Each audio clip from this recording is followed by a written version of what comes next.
یہ ایک کیوں میرے لیے وبال جبان بن چکا تھا۔ اس کیوں کو سوچتے ہوئے میں ماضی میں کھونے لگی تھی۔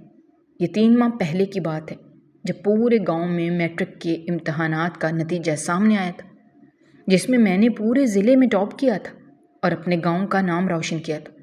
مجھے انعامات دینے قریبی گاؤں کے بہت سے لوگ آئے تھے۔ اس کے علاوہ ہمارے ضلع کے بھی بہت سے نامور لوگ ہمارے اسکول میں آئے تھے۔ انہی لوگوں میں ہمارے گاؤں کا سردار بھی شامل تھا۔ اس نے بھی مجھے انعام سے نوازا تھا۔ سب لوگوں کے سامنے اس نے بہت شفقت آمیز رویہ اپناتے ہوئے میرے سر پر ہاتھ رکھا تھا اور مجھے ڈھیر ساری نیک تمناؤں سے نوازا تھا۔ اس دن میں بہت خوشی خوشی گھر آئی اور اپنے باپ کو بتایا کہ آج مجھے میرے گاؤں کے سردار کی طرف سے بھی انعام سے نوازا گیا۔ چونکہ میرے والد سردار کی زمینوں پر کام کرتے تھے، جس کی وجہ سے سردار میرے بابا کو جانتے تھے۔ اسی رات جب بابا کام سے فارغ ہو کر گھر آئے تو انہوں نے بتایا کہ آج سردار نے مجھے خاص طور پر بلایا تھا اور تمام لوگوں کے سامنے تمہاری اور میری بہت تعریف کی تھی اور تعلیم کی اہمیت کو اجاگر کرنے کی کوشش بھی کی تھی۔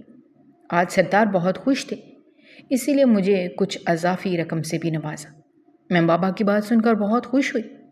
زندگی ایک ڈگر پر چل پڑی تھی۔ اب میں مزید آگے پڑھنے کی منصوبہ بندی کرنے لگی۔ میں ڈاکٹر بننا چاہتی تھی، لیکن ہمارے گاؤں میں چونکہ کوئی میڈیکل کالج نہیں تھا تو میں شہر جانے کی تیاری کرنے لگی۔ میرے بابا نے میری تعلیم کے لیے کچھ جمع پونجی کر رکھی تھی، جس کو میں نے بابا کی رضامندی اور خوشی سے اپنے کالج کے ایڈمیشن اور ضروری اشیاء وغیرہ خریدنے پر خرچ کر دیا۔ بالآخر میرا خواب پورا ہونے کا وقت آ پہنچا تھا۔ مجھے کالج میں اسکالرشپ دیا گیا تھا۔ میں خوش تھی کہ میں بھی اب ایک ڈاکٹر بن جاؤں گی اور غریبوں کی مدد کروں گی۔ زندگی اسی طرح گزر رہی تھی کہ ایک رات اچانک میرے بھائی کو بہت تیز بخار ہو گیا۔ ہم اسے قریبی ڈاکٹر کے پاس لے گئے اور وہاں اس کا علاج کروایا۔ چند دن علاج کروانے کے باوجود بھی جب اسے کوئی افاقہ نہیں ہوا تو اس پر میرے والدین کی پریشانی میں اضافہ ہوتا چلا گیا۔ گھر میں جو تھوڑی بہت جمع پونجی رہ گئی تھی وہ حامد کے علاج پر خرچ کر دی گئی۔ چونکہ میرے والد حامد کو قریبی سرکاری ہسپتال لے گئے تھے، جہاں جو جمع پونجی رہ گئی تھی وہ حامد کے ٹیسٹ اور دوائیوں پر خرچ ہو گئی تھی۔ اب ہمارے پاس علاج کے لیے پیسے نہیں بچے تھے۔ اس سب کے باوجود میرا بھائی ابھی تک صحت مند نہیں ہوا تھا۔ اس کی حالت دن بدن بگڑتی جا رہی تھی۔ اپنے ماں باپ کے ہم صرف 2 ہی بچے تھے۔ میں بڑی تھی اور میرا بھائی مجھ سے چھوٹا تھا اور ہم سب کا لاڈلا بھی تھا۔ اس کی یہ گرتی ہوئی حالت ہم سب کو تشویش میں ڈالے ہوئے تھی۔ ایسے میں میرے بابا کے دوست نے مشورہ دیا کہ وہ حامد کو لے کر شہر کے ہسپتال میں چلے جائیں۔ میرے بابا کو ان کا مشورہ بہت اچھا لگا، لیکن اب چونکہ پیسے نہیں تھے تو میرے بھائی کا علاج اور آنے جانے کا خرچہ کرنا میرے بابا کے لیے بہت مشکل تھا۔ اس پریشانی سے نکلنے کے لیے میری والدہ نے اپنے کچھ زیورات میرے بابا کے حوالے کیے اور بابا کو انہیں بیچنے پر آمادہ کر لیا۔ نہ چاہتے ہوئے بھی میرے بابا نے ان زیورات کو بیچ دیا اور اس کے بعد جو رقم ان کے ہاتھ آئی اسے لیے وہ حامد کے ہمراہ شہر کے ہسپتال میں چلے گئے۔ شہر جا کر معلوم ہوا کہ میرے بھائی کو نمونیا ہو چکا ہے، جس کی بنا پر اسے ہسپتال میں داخل کر لیا گیا۔ زیورات چونکہ بہت زیادہ نہیں تھے، لہٰذا ان سے جو پیسے آئے تھے وہ شہر جا کر رہنے اور پھر ڈاکٹروں کی فیس اور میرے بھائی کے ٹیسٹ پر خرچ ہوتے چلے گئے۔ اب میرے بابا پریشان ہو گئے کہ اب آخر آگے کا علاج، ادویات کا خرچ اور ڈاکٹر کی فیس وہ کس طرح سے نکالیں گے۔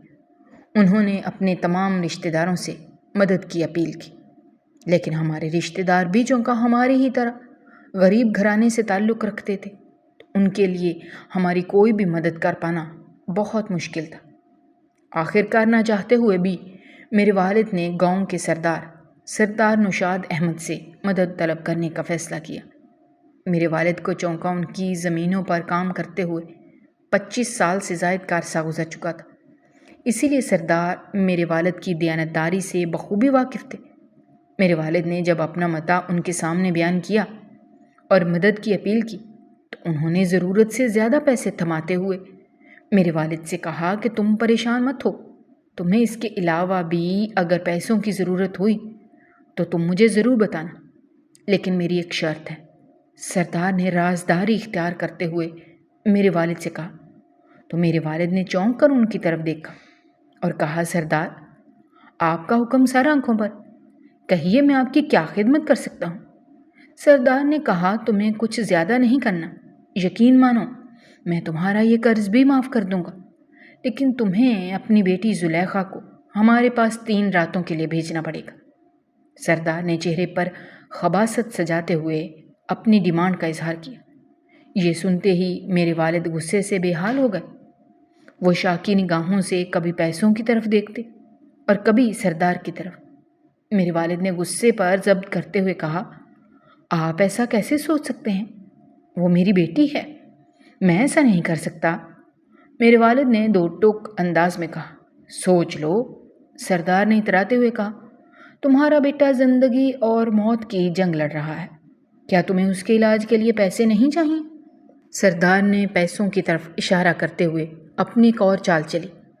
میرے والد اب حقیقی طور پر بہت پریشان ہو چکے تھے، چونکہ وہ سب سے مدد پہلے ہی طلب کر چکے تھے، جس پر انہیں ناکامی کا سامنا کرنا پڑا تھا، اور اب میرے بھائی کا جب علاج چل رہا تھا تو وہ نہیں چاہتے تھے کہ وہ بیچ راہ میں حامد کا علاج چھڑوا دیں اور بعد میں کسی بڑے غم میں مبتلا ہو جائیں۔ میرے والد خاموشی سے سردار کے گھر سے واپس آ گئے۔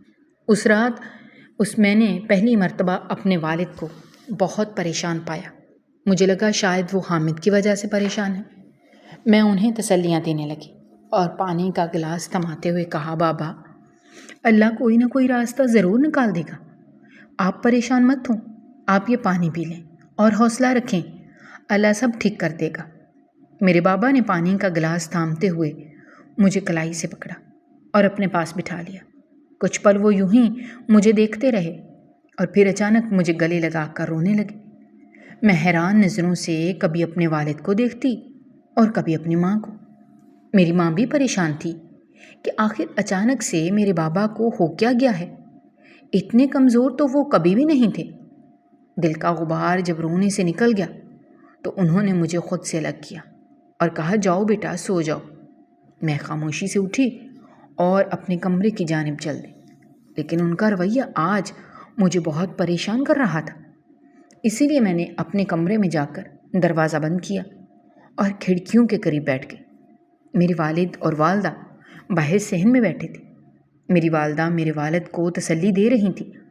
کیا سردار نے پیسے دینے سے انکار کر دیا ہے؟ میری والدہ نے تشویشناک لہجے میں پوچھا۔ نہیں راشدہ، سردار نے پیسے مجھے دے دیے تھے، لیکن میں انہیں ہاتھ نہ لگا پایا، میرے والد نے تھکے ہوئے لہجے میں کہا۔ لیکن کیوں؟ آپ جانتے ہیں کہ حامد کو اگر بروقت علاج نہ دیا گیا تو وہ زندگی کی بازی ہار جائے گا، میری والدہ نے پریشان ہوتے ہوئے کہا۔ راشدہ، سردار کی ایک شرط تھی جو میں پوری ہی نہیں کر سکا۔ یہ بالکل ایسے ہے کہ اگر میں اپنے بیٹے کو بچاؤں گا تو اپنی بیٹی کو ہمیشہ کے لیے کھو دوں گا، اور اگر بیٹی کو بچاؤں گا تو اپنے بیٹے کو ہمیشہ کے لیے کھو دوں گا۔ اللہ کبھی کسی کو اس دوراہے پر لا کر کھڑا نہ کرے۔ کیا مطلب ہے آپ کی اس بات کا؟ میری ماں نے بابا کو ناسمجھی سے دیکھتے ہوئے پوچھا۔ تم جانتی ہو سردار نوشاد نے کس شرط پر مجھے پیسے دینے ہیں؟ امی نے سوالیہ نظروں سے ان کی طرف دیکھا اور کہا، آخر سردار نے شرط کیوں رکھ رہے ہیں جبکہ ہم تو ان سے پیسے واپس کر دیں گے؟ ان کو پیسے واپس نہیں چاہیے، ان کی شرط ہے کہ میں اپنی زلیخا کو 3 رات کے لیے ان کے گھر چھوڑاؤں، بابا نے تھکن زدہ لہجے میں کہا اور چہرہ اپنے ہاتھوں میں چھپا کر پھوٹ پھوٹ کر رونے لگے۔ لیکن مجھ میں اتنا حوصلہ نہیں ہے کہ میں اپنی بیٹی کو کھو دوں۔ یہ سنتے ہی جہاں میری والدہ تقریباً چیخ اٹھی تھی، وہیں میرے پاؤں کے نیچے سے بھی زمین نکل گئی تھی۔ سردار جو کہ میری والد سے بھی عمر میں بہت بڑے تھے، وہ ایسی ڈیمانڈ کر رہے تھے، میں سوچ بھی نہیں سکتی تھی۔ میں سمجھ نہیں پا رہی تھی کہ آخر وہ ایسی گھٹیا ڈیمانڈ کیوں کر رہے ہیں۔ میں تو یہ سنتے ہی نیم مردہ سی ہو گئی تھی۔ پھر آپ نے کیا کہا؟ میری والدہ نے تشویشناک لہجے میں میرے والد سے پوچھا۔ میں نے انکار کر دیا راشدہ، لیکن اب میں پریشان ہوں کہ علاج کے لیے پیسے کہاں سے لاؤں؟ میری والدہ نے تسلی دیتے ہوئے کہا، اللہ کوئی نہ کوئی راستہ ضرور نکال دے گا، آپ ہمت سے کام لیں۔ 3 دن یوں ہی خاموشی سے گزر گئے۔ نہ میں نے حامد کے بارے میں پوچھا، نہ میرے والدین نے حامد کے بارے میں کوئی بات کی۔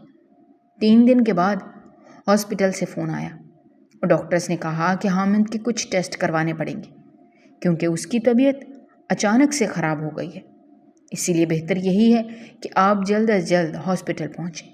میرے والدین یہ سنتے ہی پریشان ہو گئے کیونکہ پیسے تو نہیں تھے اور اوپر سے حامد کی طبیعت اچانک خراب ہو جانا میرے والدین کے لیے دوہرے صدمے کی مانند تھا۔ بابا کچھ دیر امی سے باتیں کرتے رہے اور پھر باہر چلے گئے۔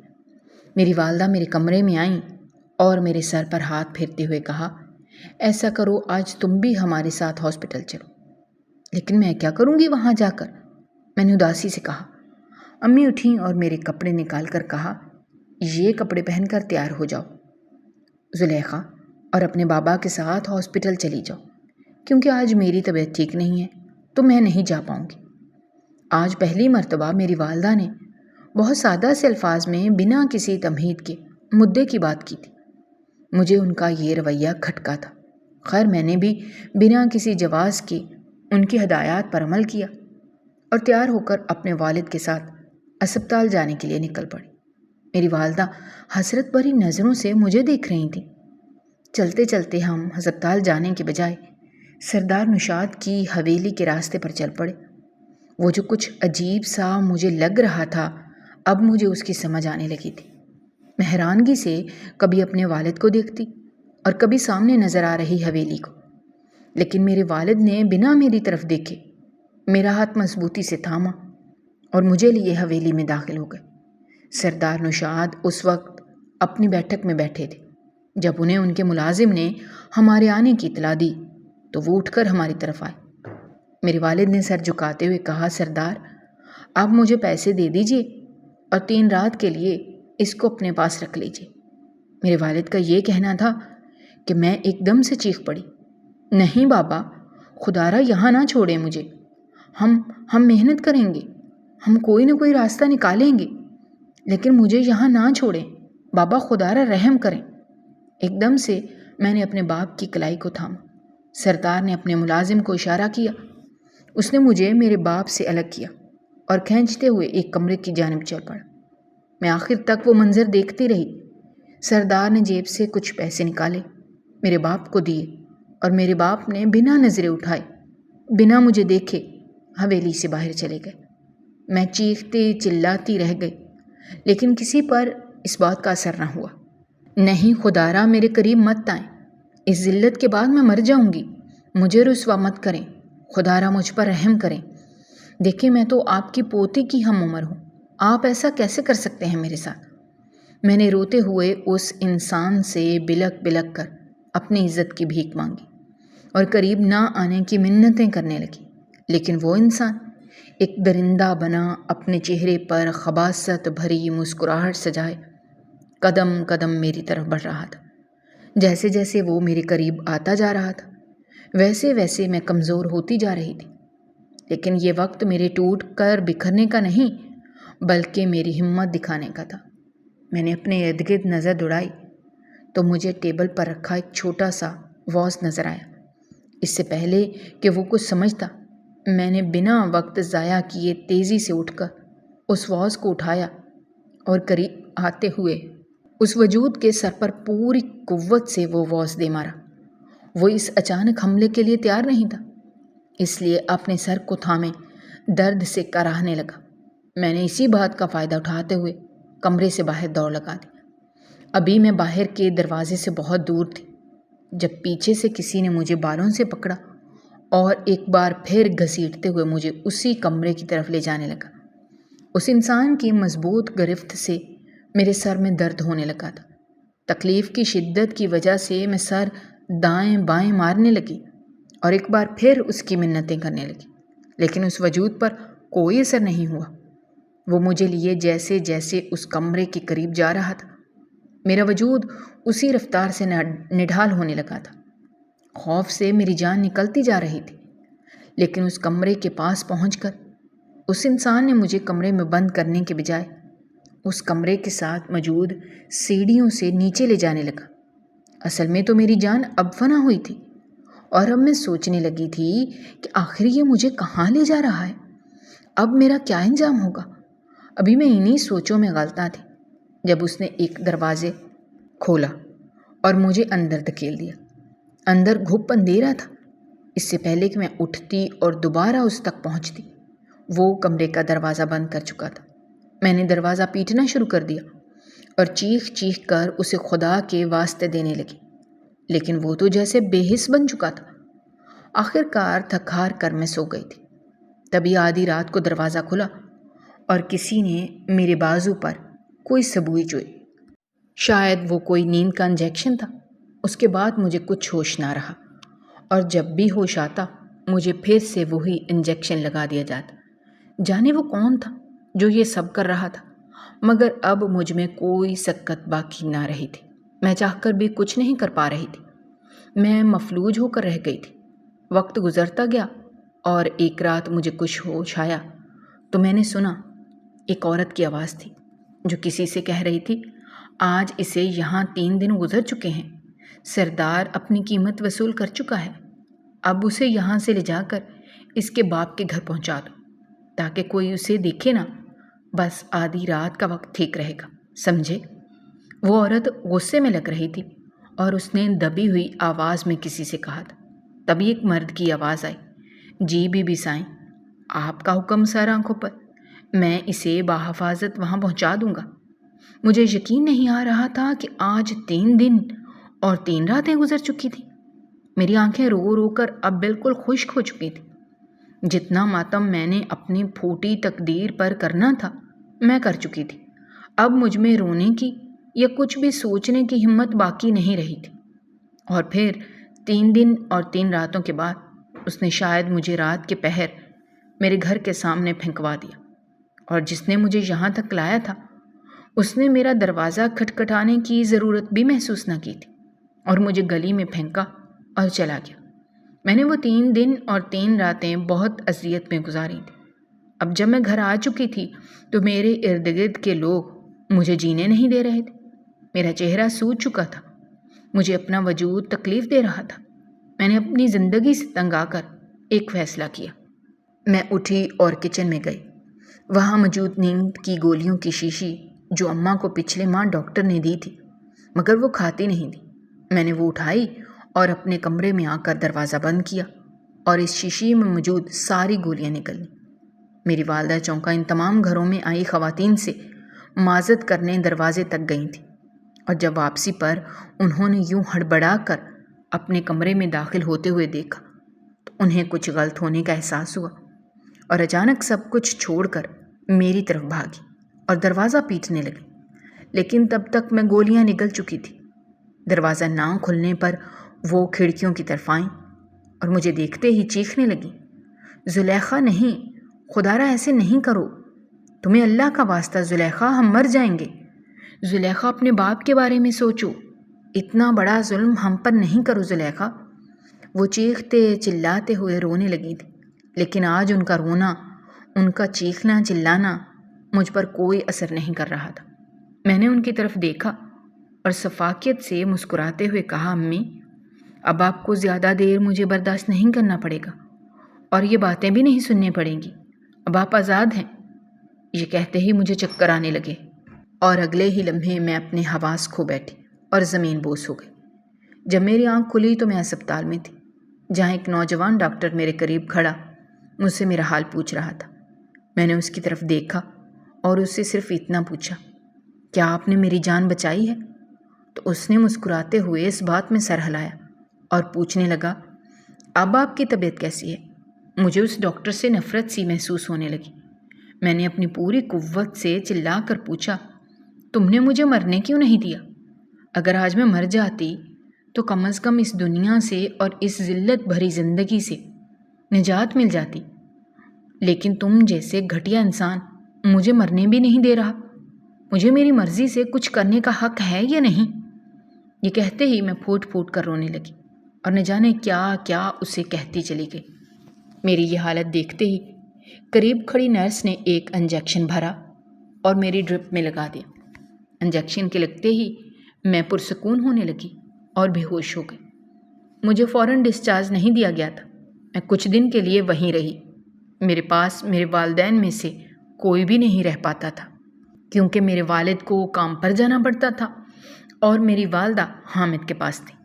میرے والد دوپہر میں ایک چکر میرے پاس ضرور لگا جاتے تھے، لیکن مجھے ان کے آنے یا نہ آنے سے کوئی فرق نہیں پڑتا تھا۔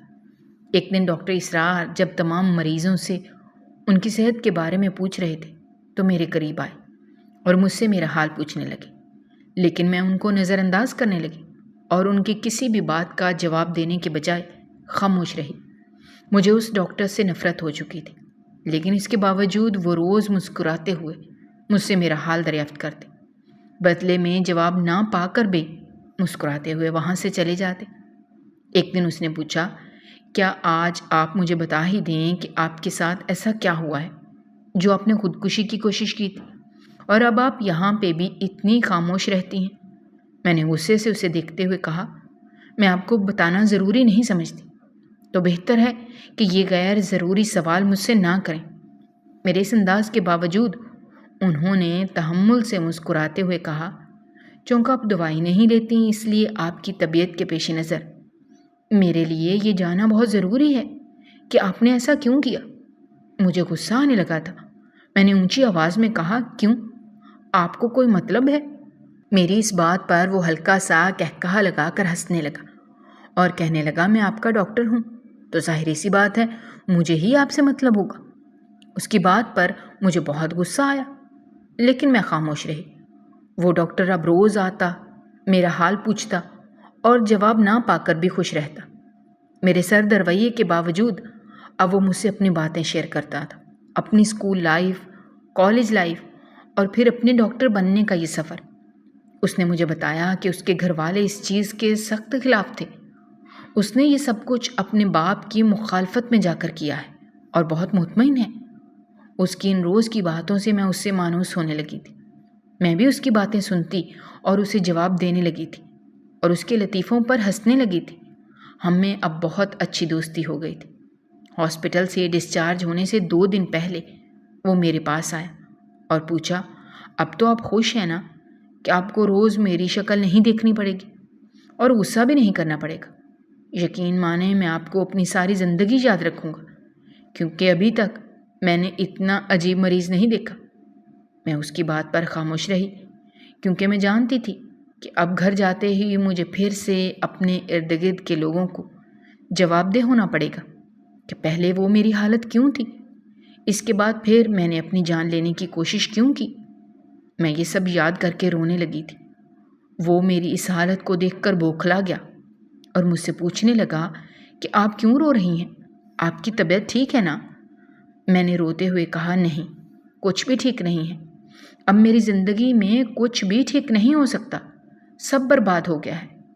اس نے مجھے تسلی دیتے ہوئے کہا، میں نے آپ سے اپنی اتنی باتیں، اتنی یادیں بانٹی ہیں، اگر آپ مجھے اپنا ہمدرد سمجھتی ہیں تو ایک دوست کی حیثیت سے میں آپ سے یہ پوچھنا چاہتا ہوں، کیا آخر آپ کے ساتھ ایسا کیا ہوا جس نے آپ کو اتنا بڑا قدم اٹھانے پر مجبور کر دیا؟ میں نے ابھی تک اپنی یہ باتیں کسی سے بانٹی نہیں تھی اور اب میرا دل چاہتا تھا کہ اب میں اپنے اندر کا غبار کسی دوسرے سے بانٹ لوں۔ اس کے دوست کہنے پر میں نے اپنی آنکھوں سے آنسو صاف کیے اور مسکراتے ہوئے کہا، کیا میرا مان رکھیں؟ اس نے کہا، اس پوری دنیا میں اگر کوئی بنا مطلب کے ماں باپ کے بعد مان رکھتا ہے تو وہ دوست ہی ہوتے ہیں۔ آپ اپنی باتیں مجھ سے بانٹ سکتی ہیں۔ میں نے آنسو صاف کیے اور گہری سانس لیتے ہوئے اپنے ماضی کا ہر پہلو اس کے سامنے کھول کر رکھ دیا۔ وہ خاموشی سے میری باتیں سنتا رہا۔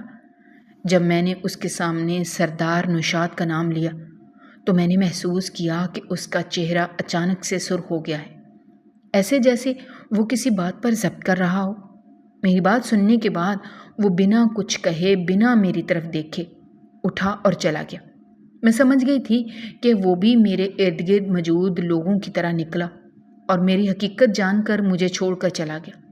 میں 2 دن کے بعد جب اپنے گھر آئی تو اسی شام میں ڈاکٹر اسرار ہمارے گھر آ پہنچے۔ میں ان کی غیر متوقع آمد پر حیران رہ گئی۔ میرے والدین بھی گھر آ چکے تھے کیونکہ میرے بھائی کا علاج مکمل ہو چکا تھا اور اب اسے صرف اچھی خوراک اور آرام کی ضرورت تھی۔ میرے والدین بھی ڈاکٹر اسرار کی آمد پر بہت حیران تھے۔ ڈاکٹر اسرار کچھ دیر بیٹھے اور اس کے بعد بنا کسی تمہید کے انہوں نے کہا، میں آپ کی بیٹی زلیخا سے نکاح کرنا چاہتا ہوں۔ ڈاکٹر اسرار کی بات سن کر میں ایک دم سے حیران کھڑی ہو گئی اور غور سے دیکھنے لگی۔ ان کی بات سنتے ہی میرے والدین بھی بہت حیران ہو گئے۔ لیکن بیٹا، آپ اتنے بڑے ڈاکٹر اور ہم صرف معمولی سے لوگ۔ میرے والد نے ایک کمزور سی دلیل پیش کرنے کی کوشش کی، جس پر ڈاکٹر اسرار نے کہا، تمام انسان برابر ہوتے ہیں۔ اگر آپ خود کو بڑا چھوٹا سمجھتے ہیں تو یہ آپ کی خود کی سوچ ہے۔ میں ان تمام چیزوں کو نہیں مانتا، اس لیے میں چاہتا ہوں کہ آپ میرا نکاح اپنی بیٹی سے کروا دیں کیونکہ مجھے آپ کی بیٹی پسند ہے۔ میرے والدین نے کچھ دن سوچنے کا وقت لیا۔ ڈاکٹر اسرار ان کی بات سن کر اٹھ کھڑے ہوئے اور چلے گئے۔ ڈاکٹر اسرار کے رویے سے میں بہت پریشان ہو گئی تھی کہ اچانک ایسا کیا ہوا کہ ڈاکٹر مجھ سے شادی ہی کرنے آ گئے۔ 3 دن کے بعد جب ڈاکٹر ہمارے گھر دوبارہ آئے اور انہوں نے ایک بار پھر میرے والدین سے ان کا حتمی فیصلہ جاننے کی کوشش کی، میرے والدین نے جب ان سے وجہ پوچھی تو اس پر ڈاکٹر اسرار نے کہا کہ سردار نوشاد میرے والد ہیں، میرا نام سردار اسرار نوشاد احمد ہے۔ یہ سنتے ہی میں حیرانگی سے کھڑی ہو گئی۔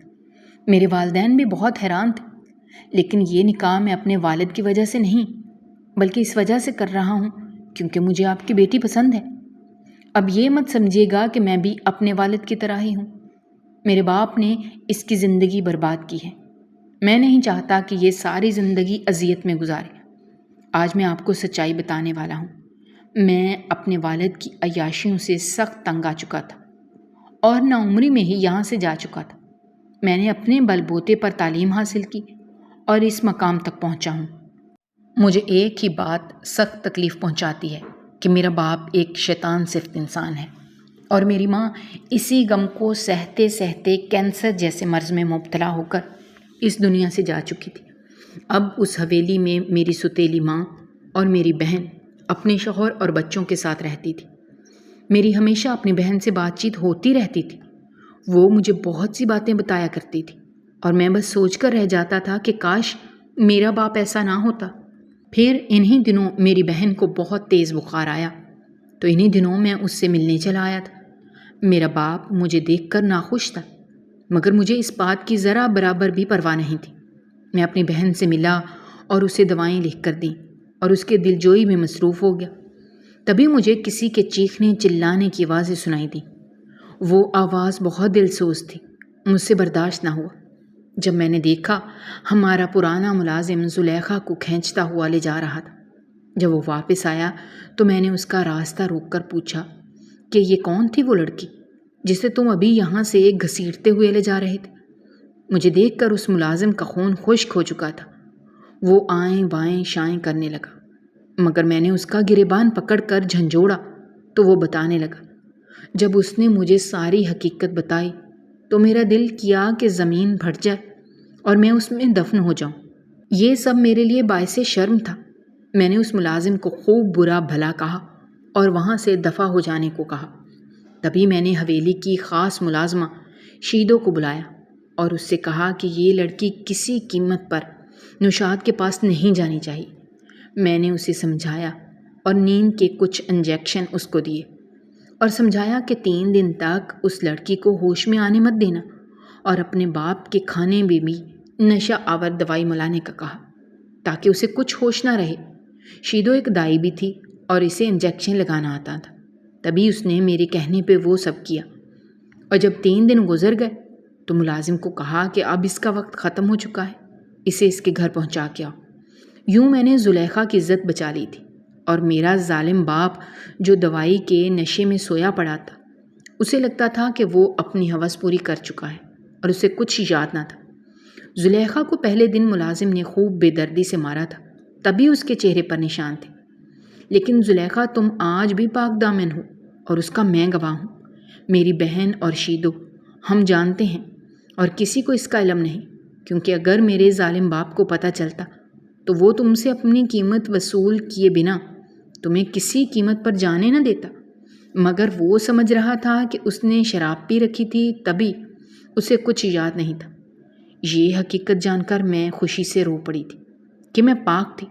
ڈاکٹر نے کہا کہ جو کچھ آپ کی بیٹی نے سہا ہے اب اس کا کفارہ سمجھ لیں اور اس نکاح سے خدا را انکار مت کیجیے گا جس پر میرے والدین نے اس رشتے پر رضامندی کا اظہار کیا۔ چند ہی دنوں کے بعد ڈاکٹر اسرار کے کچھ دوستوں اور ہمارے کچھ قریبی رشتہ داروں کی موجودگی میں میرا ان سے نکاح ہو گیا اور میں منقوہہ اسرار بن کر اپنے گھر سے خاموشی سے رخصت ہو گئی۔ میں اللہ کے اس انصاف پر سجدے میں گر پڑی اور اپنے گناہوں کی معافی مانگنے لگی۔ ڈاکٹر اسرار نے مجھے وہ تمام خوشیاں دینے کی کوشش کی جن کی امید میں کھو چکی تھی۔ ڈاکٹر اسرار کے ساتھ میری زندگی جیسے بہار بن گئی تھی۔ میں اللہ کا بہت شکر ادا کرتی کہ اللہ تعالیٰ نے مجھے اتنے نیک ہم سفر سے نوازا ہے۔ میری زندگی ان کے آ جانے کی وجہ سے مکمل ہو گئی تھی۔ میں بہت خوش تھی جب ایک دن گھر کے دروازے پر کسی نے ڈور بیل بجائی۔ میں دروازہ کھولنے گئی تو سامنے دیکھ کر میں بہت پریشان ہو گئی کیونکہ اسرار اس وقت گھر پہ نہیں تھے اور آنے والا کوئی اور نہیں بلکہ سردار نشاد احمد تھا۔ اس نے مجھے دیکھتے ہی نخوت سے سر جھٹکا اور کہا، لڑکی، اگر تم نے مجھ سے بدلہ لے ہی لیا اور میرا اکلوتے بیٹے کو اپنی محبت کے جال میں پھنسا ہی لیا تو یہ مت سمجھنا کہ میں تمہیں بآسانی جیتنے دوں گا۔ تمہاری اس شادی نے جہاں مجھے دکھی کیا وہیں میں نے سوچا کہ کیوں نہ اپنے اس دکھ کا مداوع تم سے ہی پورا سود سمیت وصول کیا جائے۔ یہ کہتے ہی سردار گھر کے اندر آ گئے۔ میں خوف سے قدم پیچھے لینے لگی۔ سردار نے میرے خوف اور گھبراہٹ کو محسوس کرتے ہوئے ایک کہکہا لگایا، بس اتنی سی ہمت تھی، ابھی سے ڈر گئے؟ ارے ابھی تو کچھ ہوا ہی نہیں۔ یہ کہتے ہی سردار نے جیسے ہی میری کلائی تھامنے کی کوشش کی تو اچانک سردار کی کلائی ڈاکٹر اسرار نے تھام لی اور میرے سامنے ڈھال بن کر کھڑے ہو گئے۔ ان کے یوں اچانک آ جانے پر میں نے اللہ کا شکر ادا کیا کہ اللہ نے ایک بار پھر میری عزت محفوظ کر لی اور مجھے میرے شوہر کی نظروں میں گرنے سے بچا لیا۔ آپ کو یہاں کوئی کام تھا؟ ڈاکٹر اسرار نے دو ٹوک انداز اپناتے ہوئے سردار سے پوچھا۔ ہاں، میں ملنے تو تم سے آیا تھا، لیکن یہاں اس کو دیکھ کر مجھے بہت حیرانی ہوئی۔ تم نے اس لڑکی سے نکاح کر لیا؟ تم جانتے ہو یہ کیسی لڑکی ہے؟ یہ کیا کرتی رہی ہے؟ سردار نے میرے دامن پر کیچڑ اچھالتے ہوئے کہا۔ ڈاکٹر اسرار نے کہا، میں اچھے سے جانتا ہوں وہ کیسی لڑکی ہے، وہ کیا ہے اور کیوں ہے۔ آپ کو یہ مجھے بتانے کی ضرورت نہیں ہے۔ اب آپ یہاں سے جا سکتے ہیں۔ اسرار نے دروازے کی جانب اشارہ کرتے ہوئے کہا۔ تم، سردار نے غصے میں آتے ہوئے کہا، تم اس 2 ٹکے کی گھٹیا لڑکی کی وجہ سے اپنے باپ سے اس طرح بات کرو گے؟ تم تہذیب اور عزت بھول جاؤ گے۔ سردار کو تو جیسے صدمہ لگ گیا تھا۔ ڈاکٹر اسرار نے کہا، وہ جو بھی تھی، وہ جیسی بھی تھی، مجھے اس سے کوئی سروکار نہیں۔ وہ کیا ہے اور وہ کیسی ہے، مجھے اس سے سروکار ہے، اور حقیقت یہ ہے کہ اب وہ میری بیوی ہے اور آپ کی بہو ہے، سردار خاندان کی بہو ہے۔ بہتر یہی ہے کہ آپ اپنے دماغ میں آئے فطور سے جان چھڑا لیں، کیونکہ یہی آپ کے لیے بہتر ہوگا، اور دوبارہ یہاں آنے کی اور مجھ سے رابطہ قائم کرنے کی کوشش مت کیجیے گا، کیونکہ پہلے ہی آپ میری زندگی میں بہت زہر گھول چکے ہیں۔ اب میں آپ کو اپنی زندگی برباد کرنے نہیں دوں گا۔ لیکن تم، سردار نے کچھ کہنے کی کوشش کی، جس پر اسرار نے ہاتھ اٹھا کر انہیں روکا۔ آپ یہاں سے جا سکتے ہیں کیونکہ مجھے آپ سے کوئی بات نہیں کرنی۔ ڈاکٹر اسرار نے حتمی انداز اپناتے ہوئے ہاتھ کے اشارے سے سردار نشاد کو باہر دروازے کی طرف اشارہ کرتے ہوئے کہا۔ ڈاکٹر اسرار کے اس رویے پر سردار نشاد غصے میں آ گئے اور مغالطات بکتے ہوئے گھر سے باہر چلے گئے۔ میں رو رہی تھی۔ ایک بار پھر مجھے میری عزت کے لوٹ جانے کا خطرہ تھا، لیکن ڈاکٹر اسرار نے بروقت آ کر تمام معاملات سنبھال لیے تھے۔ سردار نشاد کے جانے کے بعد ڈاکٹر صاحب میری طرف مڑے اور مجھے مسکراتے ہوئے دیکھتے ہوئے کہا، تمہیں رونے کی یا ڈرنے کی کوئی ضرورت نہیں ہے، تمہارا شوہر ابھی زندہ ہے، اور بحیثیت تمہارا شوہر میں نے یہ حق کسی کو نہیں دیا کہ وہ آئے اور تمہیں ذلیل کرے۔ اس لیے اب یہ رونا بند کرو اور ایک اچھی سی چائے بنا کر دو۔ میرے سر میں بہت درد ہو رہا ہے، ڈاکٹر اسرار نے مجھے اپنے سینے سے لگاتے ہوئے کہا۔ میں نے اس بات میں سر ہلایا اور کچھ پل کے بعد چائے بنا کر اسرار کے سامنے ٹیبل پر رکھی۔ میں جب وہاں سے جانے لگی تو ڈاکٹر اسرار نے میرا ہاتھ پکڑ لیا اور کہا، کہاں جا رہی ہو؟ انہوں نے پیار بھرے لہجے میں مجھ سے پوچھا۔ اللہ کا شکر ادا کرنے جا رہی ہوں۔ میری بات سنتے ہی ڈاکٹر اسرار مسکرانے لگے اور میرے ساتھ اٹھ کھڑے ہوئے۔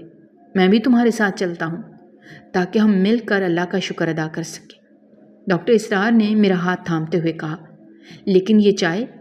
میں نے مسکراتے ہوئے ان سے پوچھا تو اس پر ڈاکٹر اسرار نے کہا، چائے میں پھر پی لوں گا، لیکن ابھی اللہ کا شکر ادا کرنا ضروری ہے۔ ان کی بات پر میں مسکرانے لگی اور اس کے بعد ہم دونوں شکرانے کے نفل ادا کرنے کے لیے اندر کمرے کی جانب بڑھ گئے۔ اگر آپ کو ہماری کہانیاں پسند آ رہی ہیں تو ہمارے چینل کو سبسکرائب کیجیے، ویڈیوز پر کمنٹ کیجیے اور شیئر کیجیے۔ شکریہ۔